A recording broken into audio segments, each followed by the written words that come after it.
The very first time someone tried to assassinate a US president was utterly bizarre, involving two pistols that would not fire.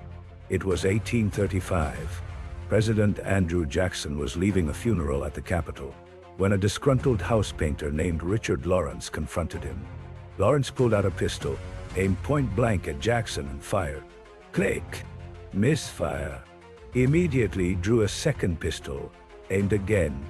Click. Misfire. A 67-year-old Jackson, known for his temper, then charged at Lawrence with his cane. The two misfires were an astonishing coincidence, saving Jackson's life. It was a terrifying wake-up call, showing how fragile a president's safety could be.